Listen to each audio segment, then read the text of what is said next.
Okay, well, I think maybe now is a good time to get started. So, welcome here, everybody, to May Sessions. We've got Tom Peters with us today here talking about how counseling fits within Christian growth. So, welcome here, Tom. Glad to have you with us. Good to be here.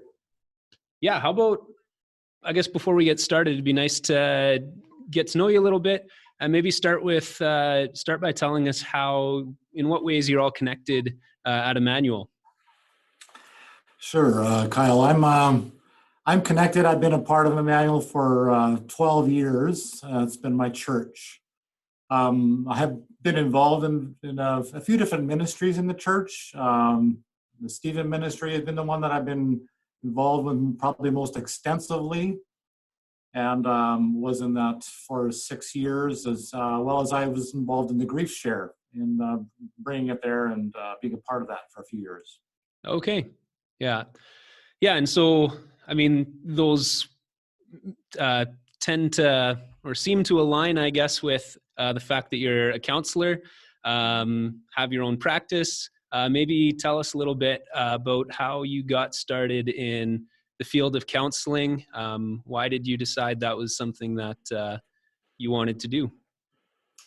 Well, I think the biggest influence for me to consider this, my father was a pastor, but he was also his focus was on just the caring for people and being there as a safe person, the empathy, the care for those that are in crisis or sick and have something going on. So I really watched him. So that I think that mentoring of my father, and watching him do that, just really kind of etched a bit of a deep value in me that it's important to be caring, using the use of this caring for people in their spots. I think it's a demonstration of love. So that was one of the big things. I started off farming, and I had to make some changes, and I knew that if I was gonna stop farming and change a career, I knew it would be this. God had used me in the people helping field before and on a volunteer basis, and so I knew if I was gonna make that change, I was gonna do counseling. So I made that switch back in the mid 2000s, 2008 to 12 is where I was making that switch. Okay, so you've been counseling then for about 12 years or so. I started with some of the training, and then of course in the private practice. Right after that. Okay. Mm-hmm. Awesome. Yeah. Thanks for telling us about that. Yeah, I think we'll just get into it then. But before we do that, I will just remind everybody about the Q&A feature that you should see at the bottom of your screen, as well as the chat feature. Both of those are good options as ways to interact. If you've got a question throughout the session, please put it in there, either the chat or the Q&A. There is an option to submit questions anonymously if you prefer to do that. And there will be a time towards the end of Tom's session where where he'll have time to address specific questions that you may have. So feel free to do that. And otherwise, I'll turn it over to you, Tom. Thank you, Kyle. And as I begin, I'm going to just ask if you can think about a topic related to counseling that you are actually expecting as a participant in tonight's session, a topic you were expecting to be covered or hoped that it would be covered at least a little bit. And if you have one of those, if you could jot that down, because in that Q&A time, after I've presented, I would just be really eager to hear that and do as much justice as I could to that particular question or expectation that you had. So I will begin with the rest of what I was going to present, and then we'll get to the Q&A part after that. I wanted to start tonight with actually one of my most dearly loved stories was, and it's from Aesop's Fables. And it's the story of the wind and the sun. The wind and the sun were disputing which one was stronger. Suddenly they saw a traveler coming down the road, and the sun said, I see a way we can decide our dispute. Whichever one of us can cause this traveler to take off his coat shall be regarded as the stronger one. You begin. So the sun retired behind a cloud, and the wind began to blow as hard as he could upon that traveler. The harder he blew, the more closely the traveler wrapped his cloak around him, till at last the wind had to give up in despair. Then the sun came out and shone in all his glory upon the traveler, who soon found it too hot to walk with his coat on. The moral of the story, as these fables have, is that kindness affects more than severity, than being severe. I think counseling is a bit like that warmth of the sun. It provides that context. I think it's more effective than the use of force, assertion, and authority. And the concept is using words like empathy, unconditional positive regard, emotional safety. In real terms, change is about changing our inner world, because we really live life from the inside out. Furthermore, I operate under the assumption that spiritual change and spiritual growth is inherently connected to emotional, mental, and physical change aspects.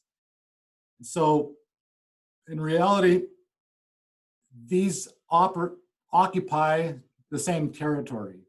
When we're making changes in our emotional world, it will have an effect on the other parts of our world. And as many people would agree, I believe that we have to be involving all of these if we are to have the acting and functioning with integrity. So I'd like to cover some areas in the next rest of the presentation. And these, I've tried to make them as practical as I could, and but realize this is going to be like a 200-foot view. You know, it's going to be a little bit more of an overview. And so there's just so many topics and so many areas that counseling could relate to. I couldn't do justice to just picking out a few. And so I did opt for a bit of a view that was from a little bit higher start. The first area I wanted to mention and talk about are called hard spots, like crisis events. There are situations that need critical care.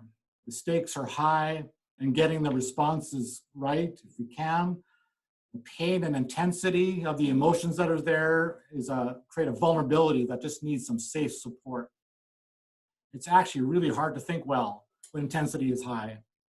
And guidance for those critical parts is really important. Some of these crisis and critical aspects have come through traumatic events, an injury or an emotional situation that's just deeply affecting people. So this traumatic impact can appear sometimes immediately, very overtly, but it also can appear when the awareness of trauma is unfolding, and at a later time, we realize how much we've been affected by a particular event. So some examples would be like relationship injuries, or breakups, or families, episodes of recurring violence, even blocked goals or situations of loss can be experienced as trauma, and just a host of significant life-impacting events. I think counseling can help with crisis situations because there's a familiarity with some of these stories and some of these dynamics. Counselors should know how to respond and avoid unhelpful responses. And the spiritual aspect to these hard spots are front and center because we often experience hard spots when our circumstances are out of control. There are decisions that others have or are making, and how these are viewed especially in our relation to God, in our relationship to God, are intricately involved. Questions like, is God trustworthy, kind, or just if he's allowed this to happen to me? The application of his sovereignty and how we fit our experience into his big story, that's a really important faith question. So counseling can really facilitate and help just get words to some of those questions and some of those dynamics in there. So some very critical help through these hard spots is an opportunity and a place where counseling is a good fit. So the second area, I term blind spots. There's just some spots that we just have a hard time seeing for some reasons. And they may be hard to see because of things like a certain personality or a generational influence or impact that a person may be carrying, or things like developmental aspects, things that have happened in their upbringing and just how that has gone. So I'm going to just talk a little bit more about these three areas. A personality, it's like a bent or a tendency that people are, just the way we operate in our world. We sometimes use words like dominant or compliant, or like influencer, or somebody who's steady, to describe some of these personality traits. And every personality has strengths and weaknesses, gifts and flaws, tendencies to overcome, and yes, tendencies to sin and be weak in. And these personality dynamics make it hard to see how this may be frustrating their own journey and how it may be impacting other people.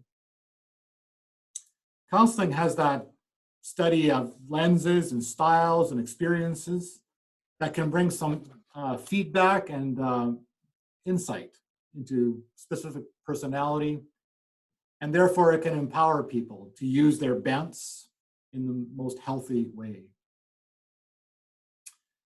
The second part of that was that generational impact. This really can represent influences that homes and culture groups have on a person, nationality, people group, community, as that a person is raised in. It creates assumptions, biases, and norms for an individual. Perspectives and tendencies are shaped through these imprinted dynamics in our surroundings. I guess one particular one that's maybe fairly apparent is the parenting impact.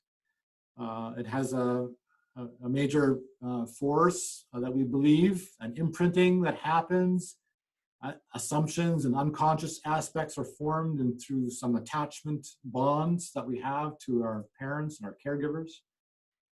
And there's some significant predictable things that operate from those impacts and those imprints. And they may not always be in full view of the person that is imprinted that way. It's we sometimes don't see ourselves as accurately as what other people might be experiencing us. I think Christianity has an application into a specific context and a certain norm.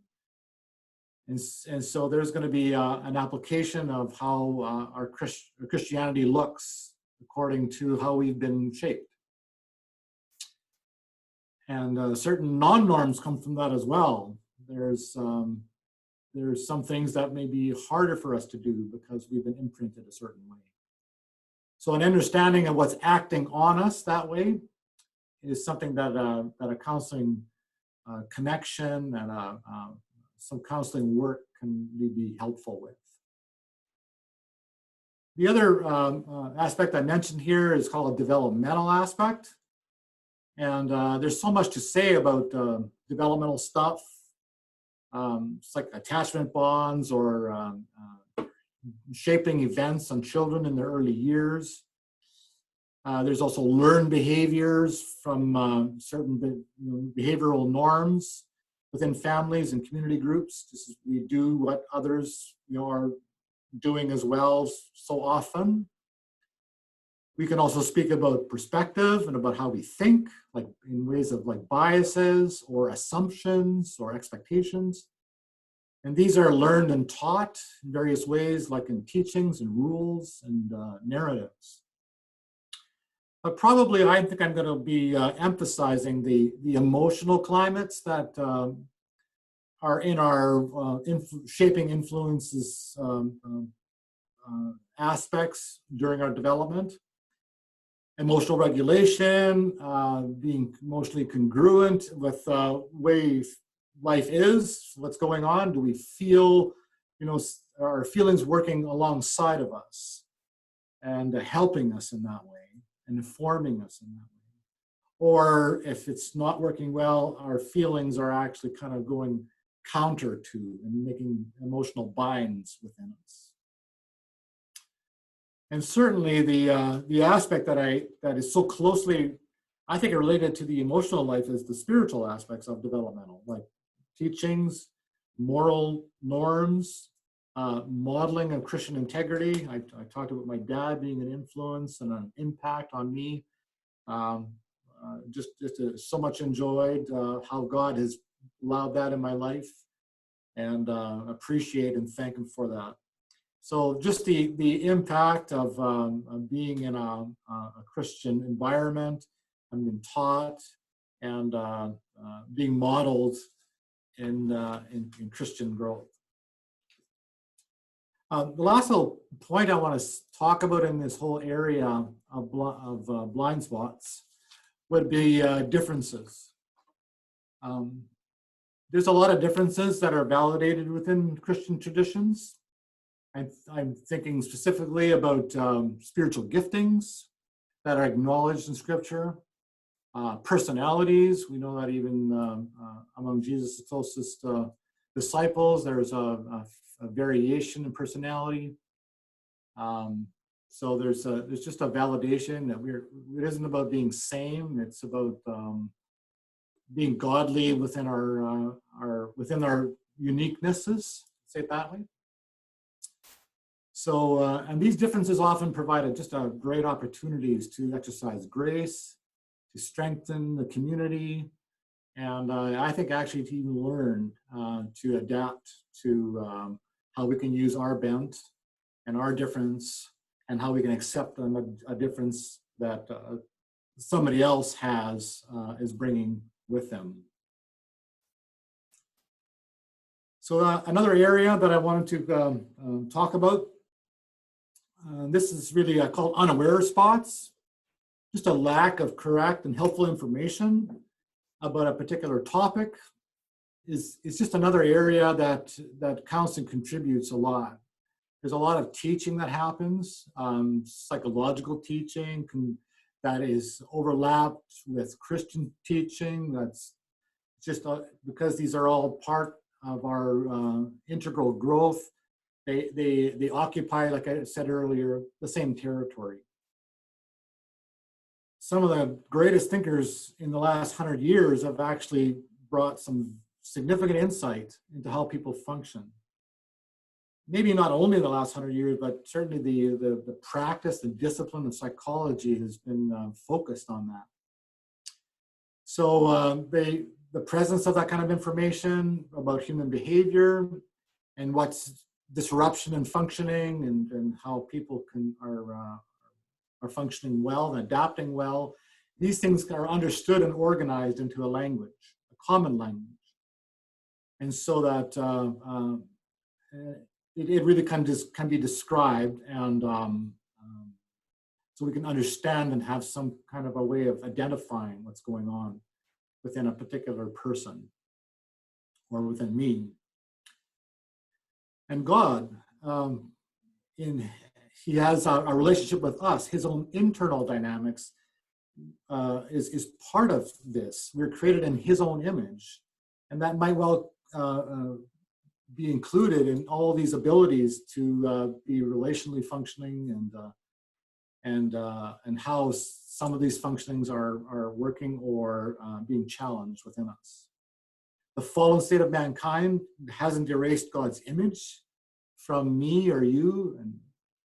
And so as we study the character of God, and as we are looking into the creation of humans, us, we are really are studying what he's created, and how that our relationship with him and our interactive self with him is how these are integral parts of what we are kind of looking at in the discipline of counseling and psychology. Another area that I wanted to kind of talk about or bring out here is that there's a bit of a transparency and openness that comes, and the fallenness of that humankind has been in and is in. It includes being, hiding, or acting in unawareness to what is broken. That there's denial, and there's all kinds of other ways that we are defensive about what's going on in true terms within us or within our systems or families that we are involved in. And so therefore, a language that is common to the helping field is really talks about and tries to identify what's broken or what's wrong. In psychology terms, we call it pathology or disorders or dysfunction. You might have heard those words. And some of the standardized language that we were using, not just in counseling, but in some other psychiatry or doctors sometimes, is called the DSM, the Diagnostic and Statistical Manual of Mental Disorders.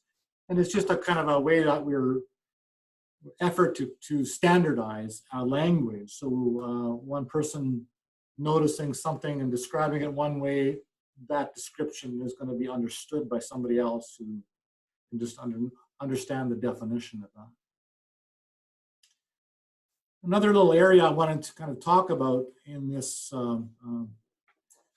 piece here, and that unaware spots, is that that there is a relationship between disorders and sin. Psychology should be able to describe broken and sinful effects while holding that person in an appropriate place of responsibility. So I really believe grace is adequate for all sin. And when we are getting healthier and when we are actually getting spiritually applying and growing in our faith, we are really pushing back the effects of the fall, let's say that way.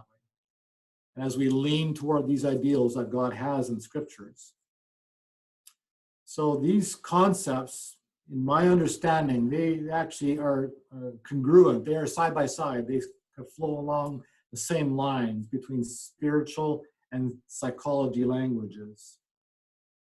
And additionally, those lines of responsibility are really important to bring out.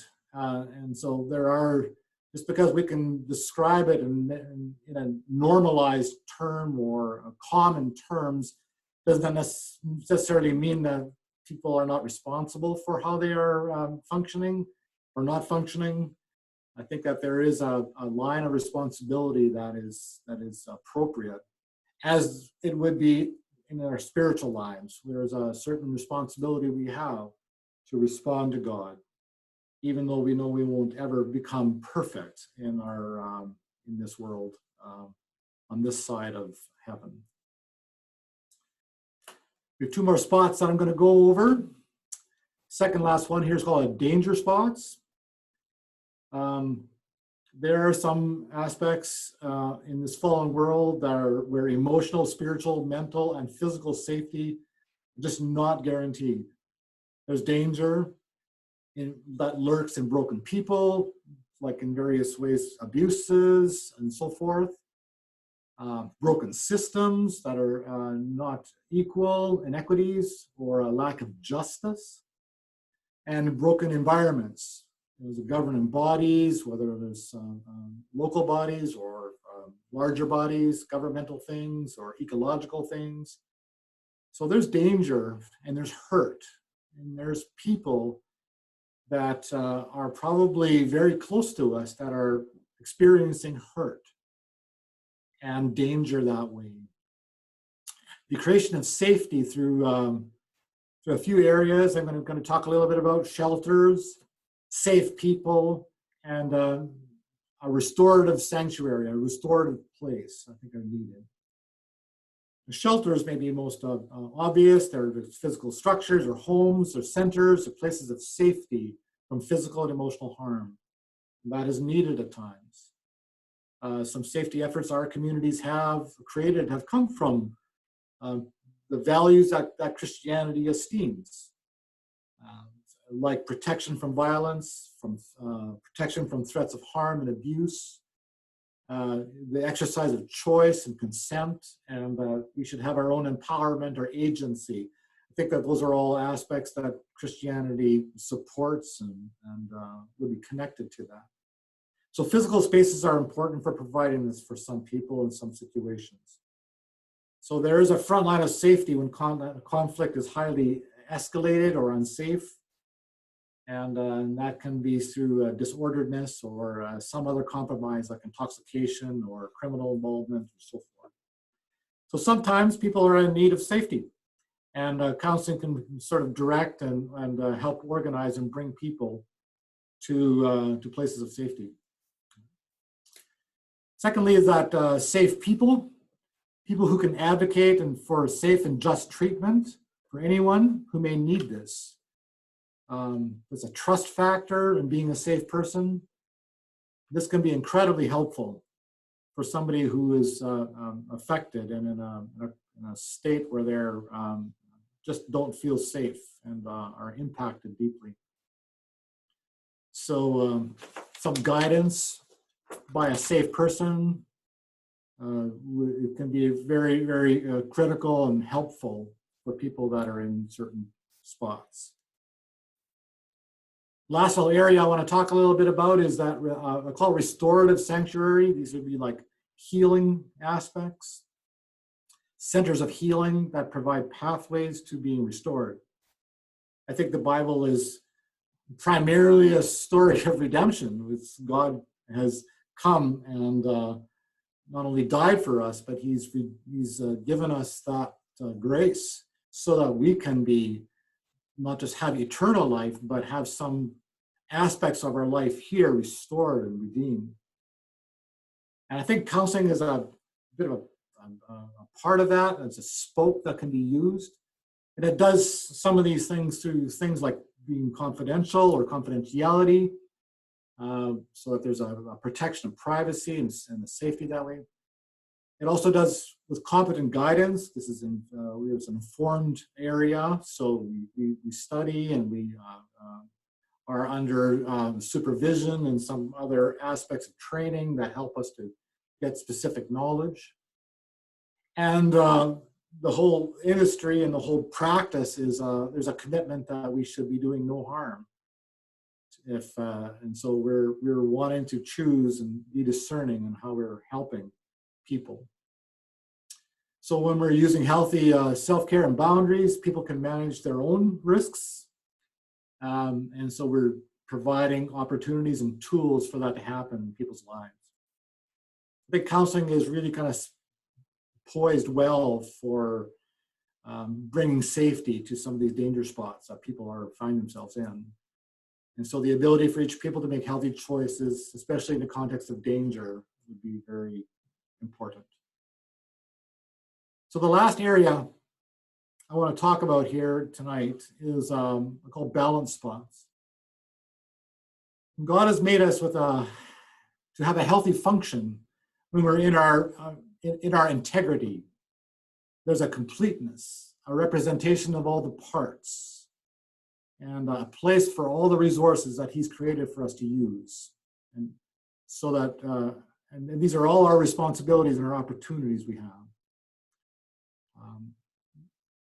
Within the limits of being human, God's grace covers us in our redemptive provisions.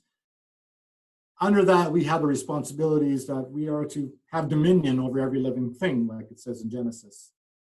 And so it's knowing and exercising our responsibilities in all those areas that brings our balance to, and brings us to this balance spot. I'm going to talk about a few little areas of balance, like our inner world, think our inner world is a huge part of this responsibility. Like I mentioned it before, we kind of live life from the inside out, managing our feelings and moods, things that are going on inside of us, can really be helpful for us, be stable that way. Emotions are powerful forces that inform and motivate, express meaningful aspects within us. And so working with our emotional selves with skill can really unlock some of those blocks and empower us to exercise some of these responsibilities. I think the other aspect that is incredibly important is balancing our relational world. That's another aspect we sometimes, in scriptural terms or in spiritual terms, we talk about loving our neighbor as we love ourselves. So we have not just an obligation, a command, precedent to be tending to the relationships that we're in. So there is responsibility in both areas, our inner world and how we are interacting and managing in our world that is connected to other people. So without going into lots of those issues about relationship, I mean, there's so much. I work with relationships a lot with my work with folks in the family, their Hope Restored program.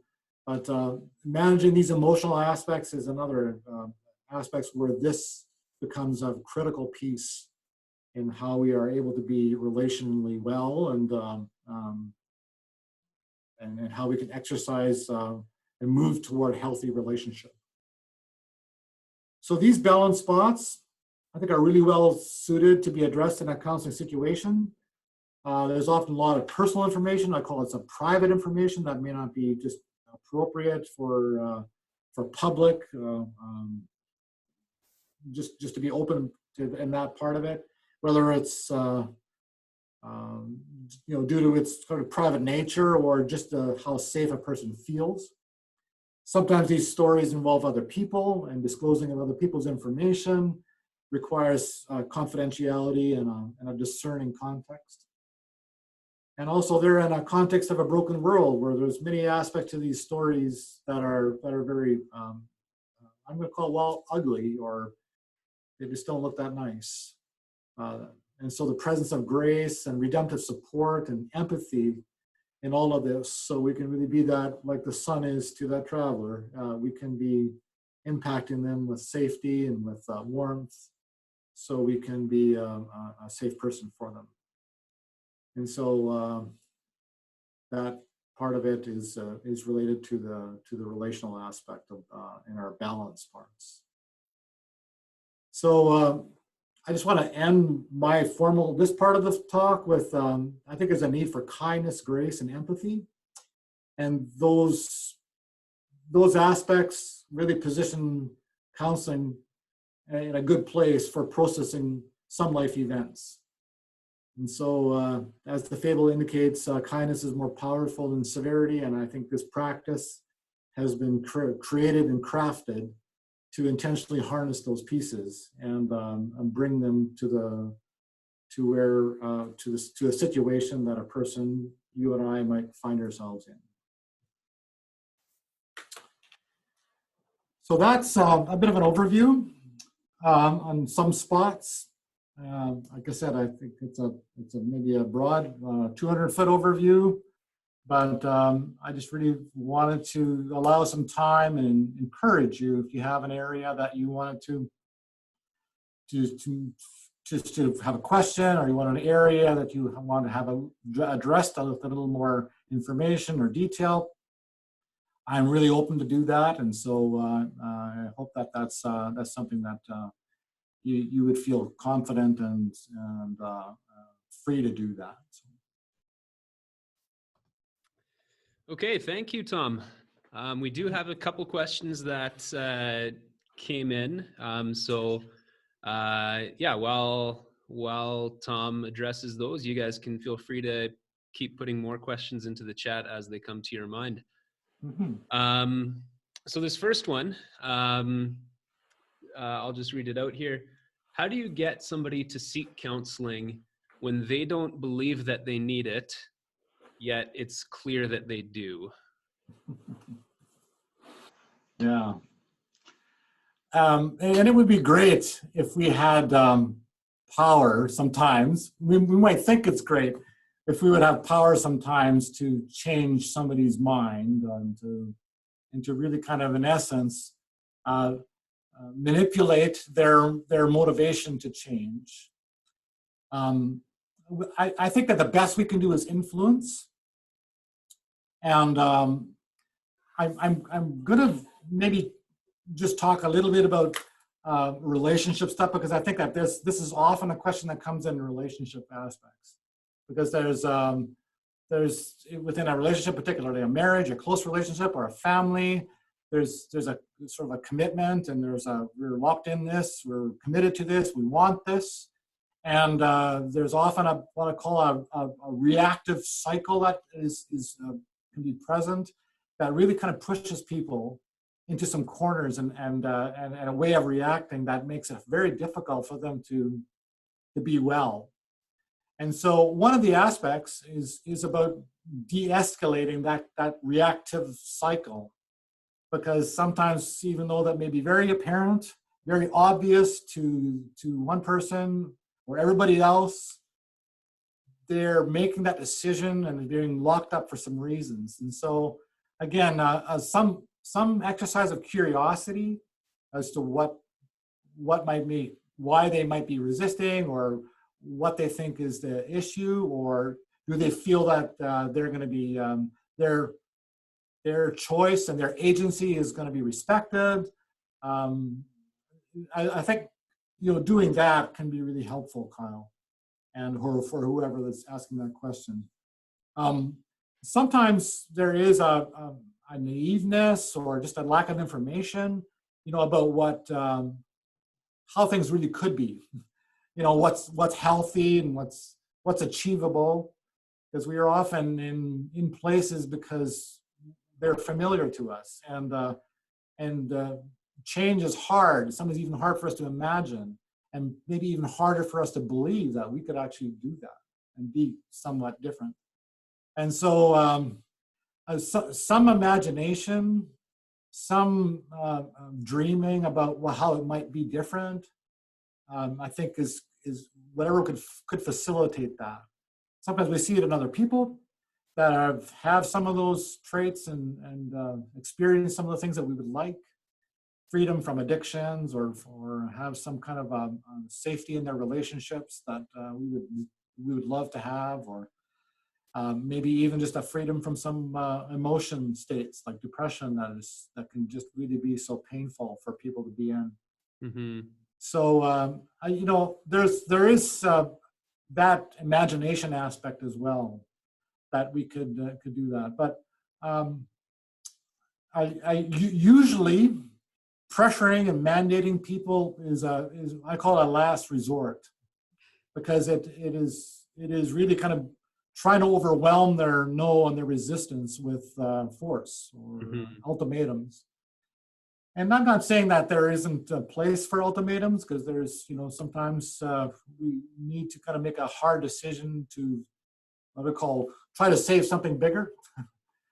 Something bigger is at risk, and so we're trying to make that decision that way, and that might be needed at times. But I like to kind of use it as the last resort, and certainly not the only tool in the toolbox. If force and manipulation and aggression and those kinds of things to overwhelm or change somebody's mind, if that's the only tool in the toolbox, I think that that's a hard place to start. And so I really think that we owe it to ourselves to be more rounded in how we're trying to help people get the help and find the growth they need. Mm-hmm.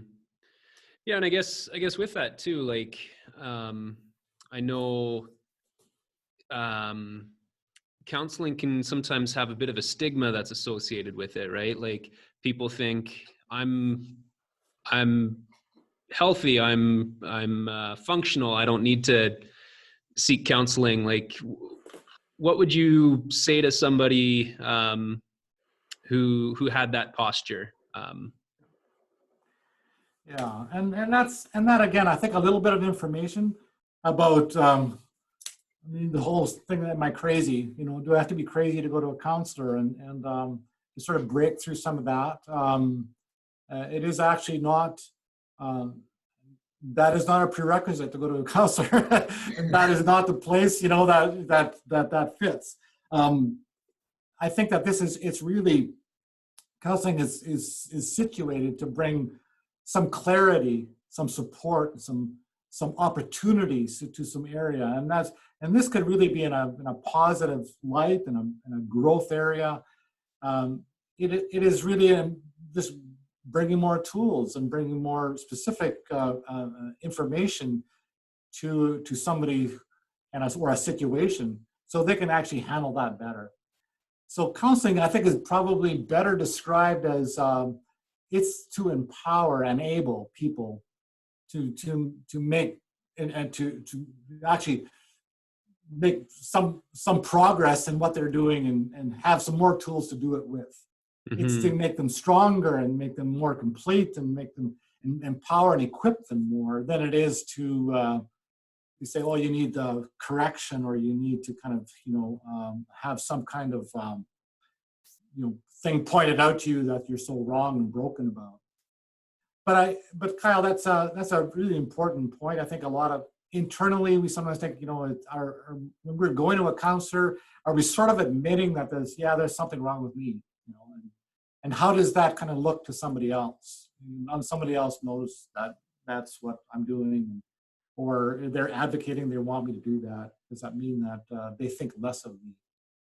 And maybe that's just as common as trying to be realistic, but we're a fallen person. We're not perfect, right? So it's maybe in a perfect world in heaven, there won't be a counseling office there. I suspect not. We won't need it there. But I think on this side of heaven, I think that that's an opportunity that we should be looking at. Mm-hmm. Next question. What are some of the best questions you find yourself using all the time to help people? So I guess the takeaway there is what questions might you recommend for other people even to ask, to dig deeper and to be helpful? Sure.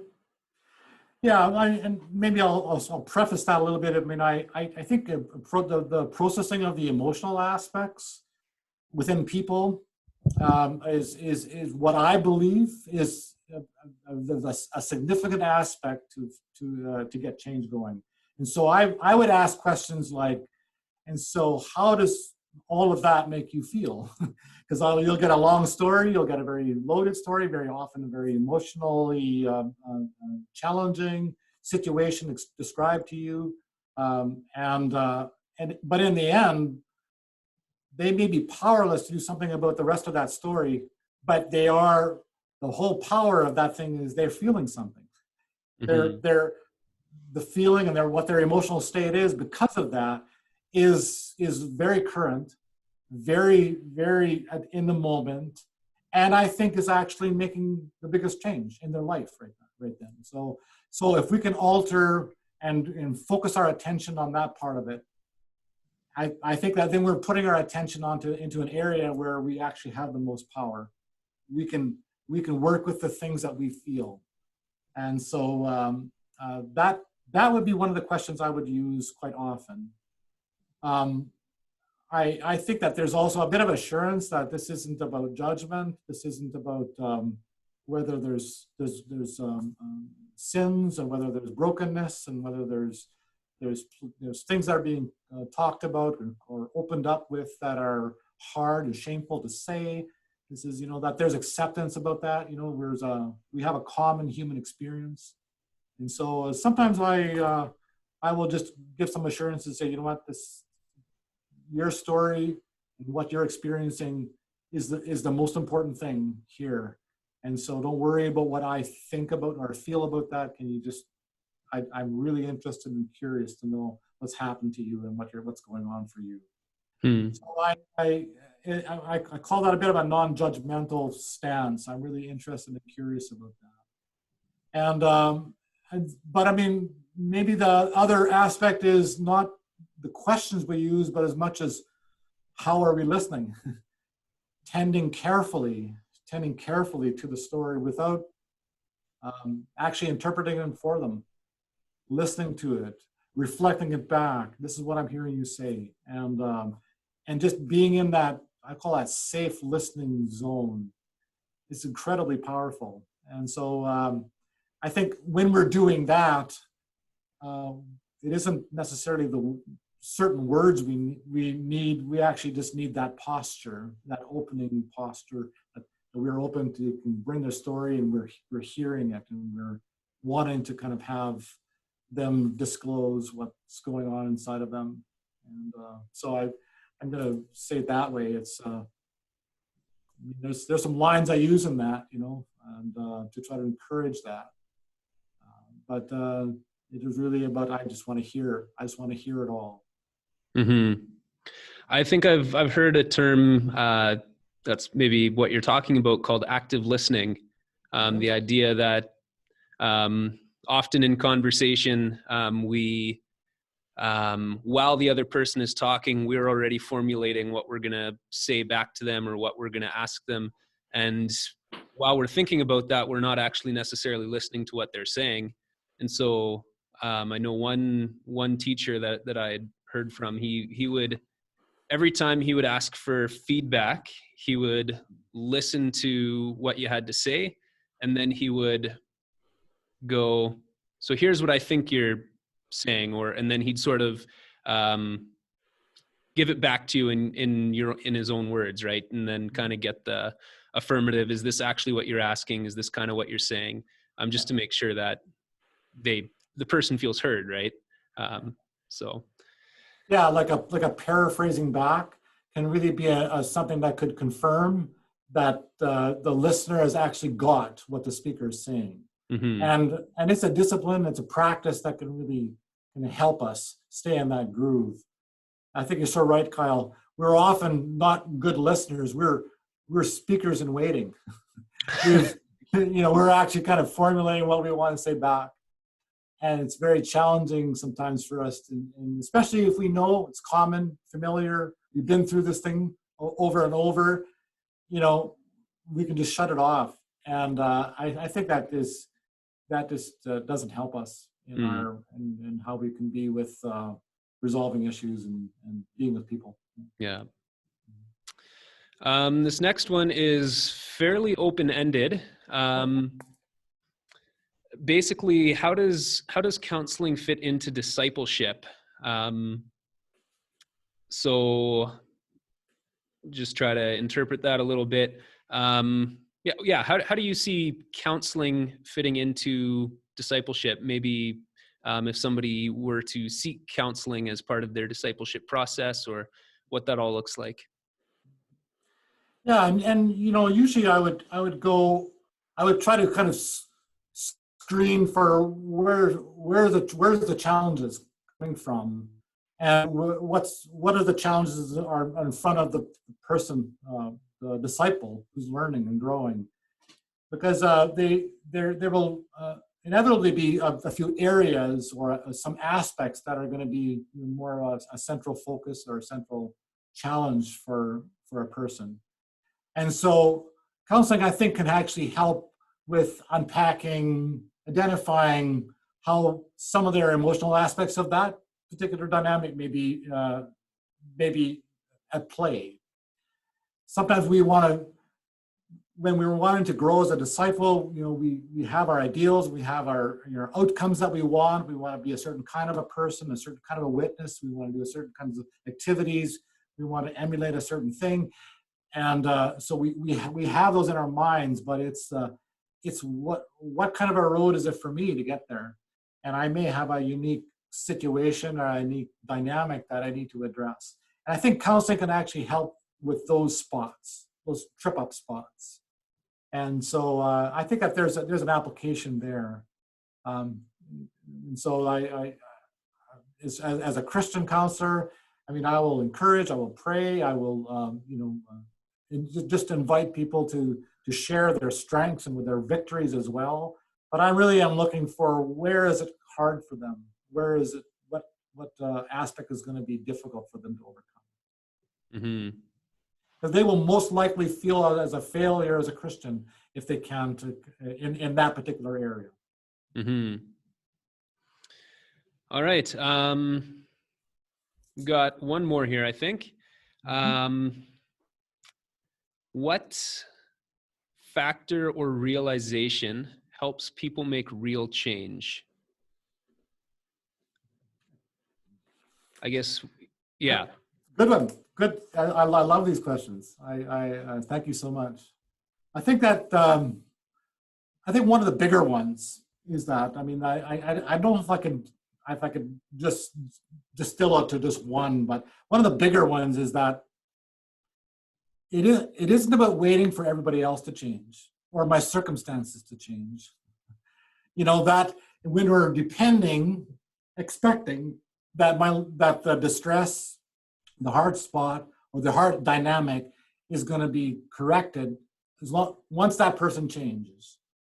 I think and when we get out of that to realize that, you know what, I don't have any power over that, and what I really have power over is, what am I doing with that? What does that invoke in me? What does that bring up inside of me? And it is, first of all, having that attention and that focus, that take it off the person, take it off the issue, take it off that part of it, and look inside and look at, and I would probably use the question again, what kind of feelings is that bringing up inside of me? What kind of reactions do I really have to that, for the most part? And when I'm identifying that, and when I really am addressing that part of it, I am actually bringing myself, the biggest factor I have, the one that is most in my control, I am bringing that to bear on the concern I have in the best way. So stop waiting for everybody else to change. Stop waiting for all the other problems in your life to go away, and look at what it is that is inside of you. Mm-hmm. And I think that realization is probably one of the bigger ones. It's a mixture, I guess, of surrendering what you can't control and just recognizing what you can't control, right? Mm-hmm. Yeah. All right. Well, that is all the questions that have come in. So unless there's some last second additions from our audience, I'm going to say thank you very much, Tom, for spending the last hour with us and sharing your wisdom and your insight from your professional experience. And yeah, we really appreciate it. Well, thank you very much for participating and your questions and this opportunity. Yeah, for sure. So I'll just give a few quick, I guess, outgoing reminders for everybody who is still on. This concludes week 2 of 4 weeks of May sessions. So next week on the docket, we've got Pastor Scott talking about situational leadership on Tuesday. We've got Kent returning next Wednesday to talk about technology and how smartphones are changing the family. And then on next week, Thursday, we've got Paul Gallasier leading us through the topic of homosexuality in the church. So that's what we've got for next week, and hope you guys can really take advantage of the awesome speakers that we've got lined up. So thank you guys for participating, and we'll see you next week.